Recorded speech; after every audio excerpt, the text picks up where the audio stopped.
Assalamualaikum, selamat wayahki kasadayana. Ya ampun, itu ibun menikandel kitu uyuhan. Isuk-isuk subuh-subuh ieu teh geus diajak ka sawah. Dimaklumlah dari usum panen parema kudu isuk-usuk ka sawah teh kudu nyubuh-nyubuh paheula-heula.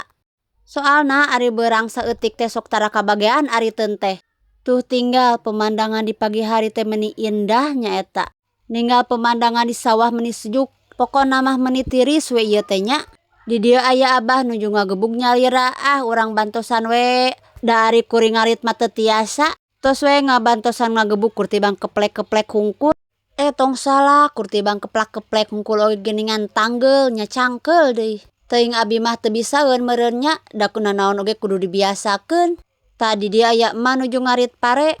Ti poek nepi ka caang can anggeus-anggeus ngaritna teh. Geuningan tanggelnya ari ngarit teh. Pokona mah ma abi mah is the best we tanagana teh. Teu cara anakna hararengker. Nanaon oge sagala teu bisa, lain mah diajar atunya. Can ge encan geus nyebutkeun teu bisa.